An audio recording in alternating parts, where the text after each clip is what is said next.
Hello students, welcome to lecture 4 of light, reflection and refraction. अभी तक हमने क्या क्या देख लिया?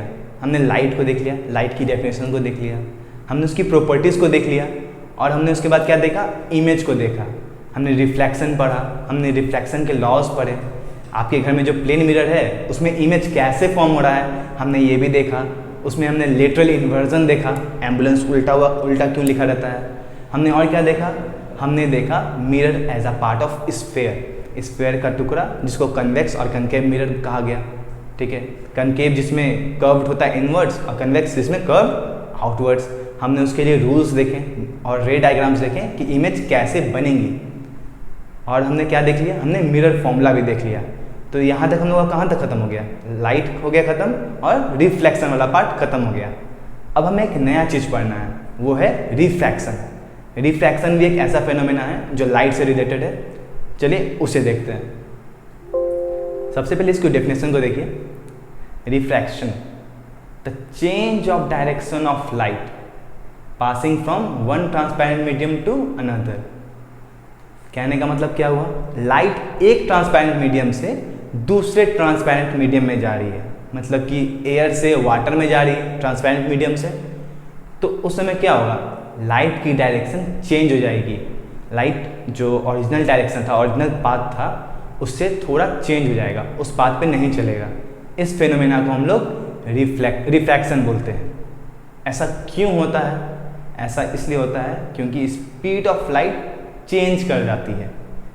ठीक है, स्पीड ऑफ लाइट चेंज कर जाती है। एक मीडियम में कुछ और स्पीड थी, ज़्यादा थी, और दूसरे मीडियम में जाने पे कम हो गई, तो अपने पाथ से डेविएट कर जाता है। ठीक है, चलिए इसे एक पिक्चर से समझ लेते हैं। मान लीजिए कोई लाइट रे है और दो मीडियम है। मान लीजिए एयर है और इधर वाटर है। तो ये क्या होगा? ये इंटरफेस होगा दोनों का, दोनों के बीच का जो पार्ट हुआ, जहाँ पे दोनों मिल रहे हैं एक जगह, एयर और वाटर, वो वाला हिस्सा हो गया ये वाला लाइन। ठीक है, तो क्या होगा? लाइट रे एयर से आएंगी और वाटर पे स्ट्राइक करेंगे, वाटर के इंटरफेस पे, इस तरह से ऑब्लिकली। और क्या होगा? लाइट को जाना चाहिए था किधर? सीधा इस तरह, लेकिन क्या होगा? वो अपनी डायरेक्शन चेंज कर लेगी और डेविएट हो जाएगी। ये फेनोमेना हो गया रिफ्रैक्शन। अच्छा, एक और बात बताइए। मान लीजिए लाइट रे स्ट्रेट आ रही होती है, एकदम सीधा, तो क्या होता? तब लाइट रे सीधा ही पास हो जाती है। इसमें कंफ्यूज नहीं होना है। रिफ्रैक्शन होने के लिए लाइट रे को ऑब्लिकली यानी तिरछा इंसिडेंट होना पड़ेगा, तभी रिफ्रैक्शन होगा। ये कंडीशन है रिफ्रैक्शन होने का। रिफ्रैक्शन होने के लिए लाइट रे ऑब्लिकली इंसिडेंट होना चाहिए, मतलब तिरछा, जो इंटरफेस है उस पर तिरछा गिरना चाहिए। ठीक है, जैसे ये जो रे है ये कैसे जा रही है? एक एंगल के साथ तिरछा जा रही है तो रिफ्रैक्शन होगा। लेकिन अगर तिरछा नहीं जाती, नॉर्मल एकदम सीधा 90 डिग्री पे एकदम परपेंडिकुलर जाती, तो क्या होता? रिफ्रैक्शन नहीं होगा। इस बात का आप ध्यान दीजिएगा। चलिए इसके कुछ एग्जाम्पल्स को देखते हैं। ये उसके कुछ रियल लाइफ एग्जाम्पल्स हैं। पहला एग्जाम्पल क्या है? Bottom of swimming pool appears higher. आप गूगल पे स्विमिंग पूल की इमेजेस खोल के देख लीजिए। अगर उसमें पानी भरा होगा तो उसका जो बॉटम, जो बेस होगा, वो आपको रेज्ड ऊपर की तरफ दिखेगा, उठा हुआ दिखेगा। ये रिफ्रैक्शन के कारण होता है। ठीक, और आप कौन सा एग्जाम्पल देख सकते हैं? A pencil partially immerged in water appears to be bent at the surface of water and air. आपको मैंने तीसरे या चौथे पेज पे एक इमेज दिखाया था।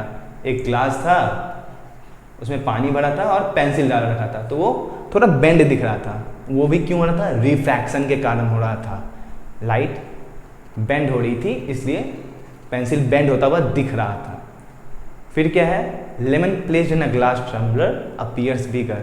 अगर एक ग्लास टम्बलर है, एक ग्लास है कांच का, उसमें पानी रख दीजिए और एक लेमन डाल दीजिए, तो वो भी क्या होगा? बड़ा दिखने लगेगा। ये भी क्यों होता है? रिफ्रैक्शन के कारण ही होता है। और अगर आपके पास कोई ग्लास स्लैब हो, कांच का कोई टुकड़ा वगैरह हो, और उसे आप अपनी बुक्स पे रखते हैं जहाँ पे लेटर्स कुछ लिखा है, तो वो आपको रेज्ड दिखेंगे। जो वर्ड्स हैं, लेटर्स हैं, वो आपको रेज्ड दिखेंगे। ये भी क्यों होता है? रिफ्रैक्शन के कारण ही होता है। ये सब क्या है? रियल लाइफ एग्जाम्पल्स हैं रिफ्रैक्शन का। और एक इमेज आपके सामने है, ये वाली। ये भी क्या है? रिफ्रैक्शन के कारण हो रहा है। देखिए यहाँ स्ट्रॉ जो था वो कैसा होना चाहिए था? ओरिजिन में ऐसा होगा, कुछ यहाँ से उठ रहा होगा, लेकिन दिख कहाँ से रहा है? ये इतना डेविएटेड दिख रहा है, ये पार्ट इतना डेविएटेड दिख रहा है ना, ये सब रिफ्रैक्शन के कारण हो रहा है। ठीक है, अब हम रिफ्रैक्शन को अच्छे से पढ़ेंगे। अब आपके घर में ग्लास स्लैब लगा होगा खिड़कियों में, आपके स्कूल्स में जो खिड़कियाँ होंगी उसमें भी ग्लास का स्लैब लगा होगा, उसके थ्रू रिफ्रैक्शन कैसे होता है चलिए उसको समझते हैं। आपके स्कूल्स में, आपके घर में जो ग्लास स्लैब है, जो कांच लगा हुआ है, उसकी कुछ थिकनेस होती होगी। तो मान लीजिए ये ग्लास स्लैब है, ठीक ना, और ये उसकी थिकनेस है QR, उसकी थिकनेस है, वो इतना मोटा है। जो ग्लास स्लैब है QN कुछ भी हो, 1 mm हो, 2 mm हो, 4 mm, 5 mm मोटा है, कुछ भी मोटाई है उसकी। ठीक है, तो लाइट रे कैसे इंसिडेंट करेगी? मान लीजिए सन से कोई लाइट रे आ रही है तो ऑब्लिकली तिरछे गिरेगी, तिरछे उसको गिरना है। ठीक है, तो AB लाइट रे इंसिडेंट हो रही है, एंगल बनाएगी नॉर्मल के साथ। तो चलिए एंगल उसको मान लिया I1। फिर क्या होगा? रिफ्रैक्शन होगा और लाइट अपने ओरिजिनल पाथ से डेविएट होगी, थोड़ा डायरेक्शन चेंज होगा उसका। तो वो कहाँ चली आएगी? मान लीजिए वो एंगल R1 बनाती है और इस तरह से ग्लास के अंदर ट्रैवल करती है। ये जो हिस्सा है यहाँ से B से लेके C तक का, वो कहाँ है? किसमें है? ग्लास के अंदर है। जो ग्लास स्लैब है, जो कांच का है, आपके पास टुकड़ा है जो विंडो में लगा हुआ है, उसके अंदर वो लाइट रे ट्रैवल कर रही है। ठीक, उसके बाद क्या होगा? इधर से लाइट रे आई, डेविएट हुई और फिर कहाँ आई? इधर उसके सेकेंड सरफेस पे, जो सेकेंड इंटरफेस है उस पर। एक था एयर का, एयर था, फिर ग्लास पे पड़ा, फिर ग्लास में ट्रैवल किया और फिर एयर में जाना है। फिर ग्लास में ट्रैवल करके कहाँ जाएगी? वो वापस एयर में लाइट जाएगी। तो फिर क्या होगा? फिर एंगल ऑफ इंसिडेंस बनेगा, इंसिडेंट हो रहा है इस सरफेस पे, इस पॉइंट पे, तो ये I2 angle of incidence I2 मान लिया इसको। यहाँ I1 था और यहाँ I2 मान लिया। और फिर क्या होगा? फिर डायरेक्शन चेंज करेगा लाइट अपना। तो फिर क्या होगा? एक नया एंगल बनाएगा और वो एंगल कौन सा होगा? Angle of refraction R2। इस दौरान क्या हुआ पता है? लाइट अपने मेन पाथ से, जो ओरिजिनल पाथ था, ऐसे जाना चाहिए था लाइट, उसको सीधा जाना चाहिए था, लेकिन क्या हुआ? वो डिस्प्लेस्ड हो गया। अब वो इस डायरेक्शन में CD लाइन पे जा रहा है। उसे जाना चाहिए था इधर इस पाथ पे, लेकिन जा वो इस पाथ पे रहा है। तो ये फेनोमेना हुआ रिफ्रैक्शन का। और ये जो डिस्टेंस इसके बीच में आया, ये लाइंस पैरेलल हो गई, इसके बीच का जो डिस्टेंस आया CN, इसे हम लोग लेटरल डिस्प्लेसमेंट बोलते हैं। क्या बोलते हैं? Lateral displacement. लेटरल डिस्प्लेसमेंट कितना हो गया यहाँ पे? CN, ओरिजिनल पाथ और जो अभी आया है न्यू पाथ है उसके बीच का परपेंडिकुलर डिस्टेंस, ये हो गया हमारा लेटरल डिस्प्लेसमेंट। लेटरल डिस्प्लेसमेंट किस पे डिपेंड करता है? वो डिपेंड करता है refractive index of glass slab. ये एक नया टर्म है आपके लिए, रिफ्रैक्टिव इंडेक्स। ये क्या होता है हम आगे के कुछ पेजेस में समझेंगे। ठीक है, और किस पे डिपेंड करता है? ये थिकनेस ऑफ ग्लास स्लैब, यानी ग्लास स्लैब कितना मोटा है। 10 mm का है तो ज़्यादा होगा, 20 mm का है तो उससे भी ज़्यादा होगा रिफ्रैक्शन, उससे भी ज़्यादा वो लेटरल डिस्प्लेसमेंट और ज़्यादा होगा, और 30 mm का तो और ज़्यादा लेटरल डिस्प्लेसमेंट CN और ज़्यादा होगा। तो ये हो गया रिफ्रैक्शन थ्रू ग्लास स्लैब। ठीक है, आगे देखते हैं। आगे क्या है हमारे पास? Laws of refraction. हमने लॉज ऑफ रिफ्लेक्शन पढ़ा था, अब हम पढ़ेंगे लॉज ऑफ रिफ्रैक्शन। रिफ्रैक्शन के भी 2 लॉज होते हैं और ये 2 लॉज बहुत इंपॉर्टेंट है, एग्जाम्स में पूछे जाते हैं। तो पहला लॉ क्या है? द इंसिडेंट रे, जो रे इंसिडेंट हो रही है, कहाँ इंसिडेंट होगी? 2 मीडियम होना चाहिए रिफ्रैक्शन के लिए। तो एक मान लीजिए 2 मीडियम का इंटरफेस पे, जहाँ 2 मीडियम है वहाँ पे टकराएगी, इंसिडेंट होगी। कैसे? ऑब्लिकली। ठीक है, और क्या होगा? रिफ्रैक्शन होगा, रिफ्रैक्ट करेगी लाइट रे। तो इंसिडेंट रे, और क्या हो गया? दूसरा क्या हो गया हमारे पास? रिफ्रैक्टर रे, जो रिफ्रैक्ट हो गई, दूसरे मीडियम में चली गई। और क्या हो गया? Normal to the point of interface of the 2 transparent media. और नॉर्मल जो दोनों ट्रांसपेरेंट मीडिया है, मान लीजिए वाटर है और एयर, तो उसके बीच का एक नॉर्मल खींच सकते हैं सरफेस पे। उस नॉर्मल इंसिडेंट रे और रिफ्रैक्टेड रे, वो तीनों कहाँ होगा? सेम प्लेन में होगा, all lie in the same plane. जैसे कि हमने पीछे देखा था ना, ये वाला, यहाँ पे देखिए, यहाँ पे लाइट रे था, एयर, ये लाइट रे आ रहा था, ये नॉर्मल था, ये नॉर्मल था, ये एयर था और ये वाटर था। ये पॉइंट, ये इंसिडेंट है, ये क्या हो गया? रिफ्रैक्टेड हो गया। ये तीनों क्या है? एक ही प्लेन में है, और ये नॉर्मल, तीनों एक ही प्लेन में है। ये हो गया हमारा फर्स्ट लॉ ऑफ रिफ्रैक्शन। ठीक है, अब हम लोग सेकेंड लॉ को देखते हैं, जिसको कहते हैं हम लोग स्नेल्स लॉ। ये क्या है? The ratio of sine of angle of incidence. Ratio of sine of angle of incidence कहने का मतलब क्या? Sine of I, angle of incidence I होता है। Ratio of sine of angle of incidence to sine of angle of refraction. इसको divide किससे करेंगे? इसका रेशियो किससे निकालेंगे? साइन ऑफ आर से। Sine I by sine R is a constant. ये क्या होगा? कांस्टेंट होगा। For a light of given colour, एक पार्टिकुलर कलर होना चाहिए लाइट का। लाइट के तो बहुत कलर होते हैं, ग्रीन, येलो, ब्लू, ऐसे करके बहुत सारे कलर्स होते हैं। तो एक पार्टिकुलर कलर होना चाहिए, रेड ले लीजिए या ग्रीन ले लीजिए। और for a given pair of medium, अगर मीडियम चेंज होता है, पेयर ऑफ मीडियम चेंज हो जाता है, मान लीजिए एयर वाटर की जगह एयर और ग्लास स्लैब हो जाता है, तो ये जो रेशियो वो चेंज हो जाएगा। अगर कलर चेंज कर देते हैं, रेड की जगह ब्लू या ग्रीन कर देते हैं, तब भी ये कांस्टेंट चेंज हो जाएगा। ठीक है, तो इसमें दो कंडीशंस हैं। क्या क्या? गिवन पेयर ऑफ मीडियम, यानी जो मीडियम होना चाहिए वो दोनों सेम होना चाहिए, और लाइट का कलर ऑफ लाइट भी सेम होना चाहिए, तब sine of angle of incidence, sine of angle of refraction का रेशियो कांस्टेंट होता है। ठीक है, sine I by sine r equal to constant. कब? जब एक पार्टिकुलर लाइट का कलर भी होना चाहिए सेम, और पेयर ऑफ मीडियम भी सेम होना चाहिए। इसको एग्जाम्पल से समझते हैं। ठीक ना, मान लीजिए दो है, ये नॉर्मल है, ये भी नॉर्मल है। ये मान लीजिए मीडियम 1 है, ये मीडियम 2 है। मीडियम 1 सेम मीडियम है, मीडियम 1 मीडियम 2। ठीक ना, पहले लाइट रे ऐसे इंसिडेंट कर रहा है, ठीक है, ये आई बना रहा है, और रिफ्रैक्ट होगा थोड़ा सा ऐसे, मान लीजिए आर बना रहा है। तो यहाँ पे जो साइन आई का sine I by sine i r होगा, वो कुछ होगा, मान लीजिए के कोई कांस्टेंट होगा। मान लीजिए लाइट रे थोड़ा बड़ा, ऐसे बड़ा एंगल बनाता है इस टाइप से, वो थोड़ा मान लीजिए I2 बनाता है और रिफ्रैक्ट होता है ऐसे, ये R2 बनाता है, तब भी sign I2 by sine R2 क्या होगा? कांस्टेंट होगा। अगर लाइट सेम कलर का है और जो मीडियम है, सेम पेयर ऑफ मीडियम इस्तेमाल कर रहे हैं, तब ये रेशियो क्या होगा? सेम होगा, इक्वल होगा, कांस्टेंट होगा। ठीक है, यहाँ तक समझ में आया? चलिए आगे देखते हैं रिफ्रैक्टिव इंडेक्स, जो हमने लॉज में देखा था। रिफ्रैक्टिव इंडेक्स क्या होता है? रिफ्रैक्टिव इंडेक्स मटेरियल की प्रॉपर्टी होती है, the ratio of speed of light in a given pair of medium. यानी ये क्या होता है? ये एक फिजिकल क्वांटिटी भी है, ठीक ना, और प्रॉपर्टी भी मटेरियल की। ये क्या करता है?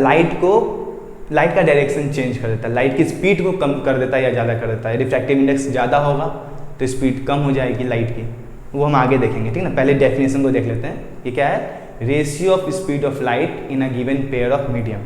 मान लीजिए दो मीडियम है M1 और M2, तो रेशियो क्या हो जाएगा? Speed in M1, speed of light in M1 bye speed of light in M2। ये क्या देगा हमें? रिफ्रैक्टिव इंडेक्स देगा। ठीक है, speed of light in medium 1 divided by speed of light in medium 2। ये क्या हो गया? हमारा रिफ्रैक्टिव इंडेक्स हो गया। ठीक है, ये एक नोटेशन है जिसका बहुत इस्तेमाल किया जाता है। इस नोटेशन को अच्छे से समझ लीजिए। जब N21 लिखा हुआ है, कहने का मतलब क्या होता है पता है? N21 मतलब सेकेंड मीडियम में जा रहा है फर्स्ट मीडियम से। लाइट रे सेकेंड मीडियम में जा रहा है फर्स्ट मीडियम से। ठीक है, तो इस कंडीशन में क्या लिखेंगे? Velocity in first medium by velocity in second medium. ये हो गया हमारा नोटेशन, जिसको हम लोग इस्तेमाल करते हैं, और एग्जाम्स में बच्चे कंफ्यूज होते हैं इसको इस्तेमाल करने में। फिर से समझ लीजिए, N21 का मतलब क्या हुआ? फर्स्ट मीडियम से सेकेंड मीडियम में लाइट जा रहा है। ठीक है, अब एक और चीज आती है, absolute refractive index. Absolute refractive index यानी किसी चीज से कंपेयर करें। रिफ्रैक्टिव इंडेक्स क्या है? रेशियो है, तो किसी ऐसी चीज से कंपेयर करें जो एकदम यूनिफॉर्म या यूनिक हो। तो कौन सी चीज़ है? वो है वैक्यूम और air. Refractive index of a medium with respect to vacuum, यानी जो V1 ले रहे हैं उसकी जगह हम लोग स्पीड ले लेंगे लाइट का, किस में? वैक्यूम में या एयर में। तो क्या हो गया फॉर्मूला हमारा? N equal to speed of light in vacuum divided by speed of light in other medium in the second medium. यानी फर्स्ट मीडियम कौन सा हमारा हो गया? वैक्यूम हो गया, और सेकेंड मीडियम कोई भी रख लीजिए, तो वो क्या हो गया? एब्सोल्यूट रिफ्रैक्टिव इंडेक्स हो गया। और स्पीड ऑफ लाइट क्या होता है? C से डिनोट करते हैं। कितना होता है? 3 × 10⁸ मीटर पर सेकेंड। तो क्या हो गया? Refractive index, absolute refractive index कितना हो गया? N equal to C by v, speed of light in vacuum divided by speed of light in the medium जिसमें वो जा रहा है वैक्यूम से। ठीक है, एक रिफ्रैक्टिव इंडेक्स का टेबल दे रखा है एनसीईआरटी में, वो बहुत इंपॉर्टेंट है, लेकिन उसमें से जो इंपॉर्टेंट है वो है रिफ्रैक्टिव इंडेक्स ऑफ डायमंड, जो कितना होता है 2.42। कहने का मतलब क्या कि स्पीड ऑफ लाइट इसमें और इसमें वैक्यूम में स्पीड ऑफ लाइट और डायमंड में, यानी वैक्यूम में जो स्पीड ऑफ लाइट होगी वो डायमंड की स्पीड ऑफ लाइट से 2.42 टाइम्स होगी, है कि नहीं? फॉर्मूला से सीधा सीधा हमें दिख रहा है। तो ये हो गया रिफ्रैक्टिव इंडेक्स, हमें याद रखना है कितना होता है डायमंड का 2.42। ठीक है, चलिए आगे देखते हैं। अब आया है ऑप्टिकली डेंसर मीडियम और ऑप्टिकली रेयरर मीडियम। ये क्या होता है, उससे पहले एक एग्जांपल लेते हैं। आप बाजार में जा रहे हैं, बाइक से जा रहे हैं, तो क्या है, भीड़ है वहाँ पे, लोग बहुत ज़्यादा तादाद में हैं, आप धीरे धीरे गाड़ी चलाइएगा। लेकिन वही अगर आप बाज़ार से आगे जाते हैं, हाईवे मिलता है आपको कहीं, तो क्या होगा, भीड़ कम होगी वहाँ पे, तो क्या हो गया, रेयरर मीडियम हो गया। आप कहाँ कैसे चलिएगा, उसमें तेज़ी से चलिएगा। लाइट के लिए भी वही है रूल, उसको भी, लेकिन लाइट है तो उसके लिए क्या हो गया, ऑप्टिकली डेंसर और ऑप्टिकली रेयरर। ठीक है, जो लाइट के लिए डेंसर मीडियम है, ऐसा कौन सा मीडियम होगा जो डेंसर होगा, जिसका रिफ्रैक्टिव इंडेक्स ज़्यादा होगा, यानी उसको डेंसर है, उसको आगे बढ़ने नहीं देगा जल्दी, ठीक ना, उसकी स्पीड को कम कर देगा। तो ऑब्वियस सी बात है कि उसकी रिफ्रैक्टिव इंडेक्स ज़्यादा होगी। जिसकी रिफ्रैक्टिव इंडेक्स ज़्यादा उसको बोलेंगे ऑप्टिकली डेंसर मीडियम, और जिसकी कम होगी उसको ऑप्टिकली रेयरर मीडियम बोलेंगे। ये हो गया हमारा ऑप्टिकली डेंसर और ऑप्टिकली रेयरर मीडियम। ठीक है, डेंसर में रिफ्रैक्टिव इंडेक्स ज़्यादा और रेयरर में रिफ्रैक्टिव इंडेक्स कम। ये हो गया हमारा कंडीशंस। अब ये एग्जाम्पल, ये जो 2 पॉइंट्स हैं, ये 2 पॉइंट्स ये बहुत इंपॉर्टेंट है और इन्हें ना एकदम अच्छे से समझ लेना चाहिए। If light enters any substance with a higher refractive index it slows down. कहने का मतलब क्या हुआ, मान लीजिए लाइट है, ऐसे इंसिडेंट कर रही है, ये कम रिफ्रैक्टिव इंडेक्स है, इसका रिफ्रैक्टिव इंडेक्स कम है, इस वाले मीडियम का M1 का रिफ्रैक्टिव इंडेक्स कम है और M2 का रिफ्रैक्टिव इंडेक्स ज़्यादा है। मान लीजिए ग्लास है, ठीक ना, एयर से ग्लास में, चलिए एयर से ग्लास में जा रही है। अगर आपने टेबल देखा होगा तो फिर भी मैं बता देता हूँ कि एयर का रिफ्रैक्टिव इंडेक्स 1.00 कुछ 3 होता है और ग्लास का उससे ज़्यादा होता है। तो क्या हो गया, वो डेंसर मीडियम हो गया, ऑप्टिकली डेंसर मीडियम, उसका रिफ्रैक्टिव इंडेक्स ज़्यादा है, तो लाइट क्या होगा, उसमें स्लो डाउन हो जाएगा। जब लाइट स्लो होता है ना, तो वो ये जो नॉर्मल है इसकी तरफ बेंड कर जाता है, नॉर्मल की तरफ चला जाता है। ठीक, लेकिन इसका ठीक उल्टा, मान लीजिए डेंसर से रेयर में जा रहा हो, मान लीजिए डेंसर से रेयर में जा रहा हो, यानी ग्लास से एयर में जा रहा हो और ये नॉर्मल है, ऐसे ग्लास से रेयर में जा रहा हो, तो क्या होगा, ये अवे जाएगा। नॉर्मल ये ऐसे आना चाहिए था, इसको ऐसे आना चाहिए था, लेकिन क्या होगा, ये अवे जाएगा, ये थोड़ा और दूर हो जाएगा, ये बेंड अवे कर जाएगा। स्टेटमेंट पढ़िए, if light enters any substance with a higher refractive index, यानी जिस मीडियम में जा रहा है उसका रिफ्रैक्टिव इंडेक्स ज़्यादा है, तो क्या होगा, वो स्लो हो जाएगा। रिफ्रैक्टिव इंडेक्स ज़्यादा है, ऑप्टिकली डेंसर हो गया वो मीडियम, तो क्या हो गया, ऑटोमेटिकली स्लो हो जाएगा और वो क्या होगा, बेंड कर जाएगा किधर, नॉर्मल लाइन की तरफ। ये जो नॉर्मल होता है इंटरफेस पे, उसकी तरफ बेंड कर जाएगा। ये हो गया फर्स्ट स्टेटमेंट जो इंपॉर्टेंट है। जब रेयर से डेंसर में गया तो नॉर्मल की तरफ, और जब डेंसर से रेयर में आया तो नॉर्मल से दूर। ठीक है, if light enters into substance with a low refractive index, यानी रिफ्रैक्टिव इंडेक्स अगर कम हो रहा है, लाइट अगर एक ज़्यादा रिफ्रैक्टिव इंडेक्स वाले सब्सटेंस से लो रिफ्रैक्टिव इंडेक्स वाले सब्सटेंस में जाएगा तो उसकी स्पीड क्या होगी, बढ़ जाएगी। बाजार थे, बाजार से हाईवे पे चले गए तो स्पीड क्या हो गई, बढ़ गई, और हाईवे से बाजार में आ गए तो स्पीड क्या हो गई, कम हो गई। उसी तरह लाइट के लिए भी लोअर रिफ्रैक्टिव इंडेक्स से में आ रहा है, हायर से लोअर में आ रहा है, तो क्या हो गया, स्पीड बढ़ जाएगी। वो क्या होगा, bends away from the normal line, वो नॉर्मल से अवे हो जाएगा। ये 2 कंडीशंस बहुत इंपॉर्टेंट है, क्वेश्चंस बनाने में बहुत काम आता है। और क्या होता है, एक हायर रिफ्रैक्टिव इंडेक्स क्या बताता है हमें, एक higher refractive index shows that light will slow down. Light क्या होगा, स्लो करेगा। रिफ्रैक्टिव इंडेक्स ज़्यादा है, denser medium, optically denser medium है तो लाइट क्या होगा, ऑटोमेटिकली स्लो हो जाएगा और डायरेक्शन ज़्यादा बदलेगा as more as it enters the substance. मान लीजिए ग्लास स्लैब बहुत ज़्यादा मोटा होता तो क्या होता है, जो पीछे हमने पढ़ाया ग्लास स्लैब के बारे में, अगर ग्लास स्लैब बहुत मोटा होता तो लाइट और ज़्यादा बेंड करता, और ज़्यादा डेविएट करता अपने मेन पाथ से, लेटरल डिस्प्लेसमेंट और ज़्यादा होता। ठीक है, तो ये हमें क्या बताता है, हाइयर रिफ्रैक्टिव इंडेक्स कहता है कि लाइट और ज़्यादा स्लो होगी और डायरेक्शन और चेंज करेगी जैसे जैसे मीडियम में वो ट्रैवल करेगी। ठीक है, इतना दूर तक समझ में आया। अगले क्लास में हम लोग स्फेरिकल लेंसेज के बारे में पढ़ेंगे, कनकेव और कन्वेक्स लेंसेज के बारे में पढ़ेंगे। ठीक ना, तो उसको एक बार पढ़ के आइएगा, कनकेव लेंस और कन्वेक्स लेंस, उसके डायग्राम्स थोड़े देख के आइएगा। और पीछे जो डायग्राम्स आपको बताए हैं, पीछे जो रूल्स आपको बताया गया है कनकेव लेंस और कन्वेक्स लेंस के लिए, उसे रिवाइज करिएगा। और कोई दिक्कत हो तो आप डाउट क्लासेस में और कमेंट बॉक्स में पूछ सकते हैं। तब तक के लिए थैंक यू, बाय।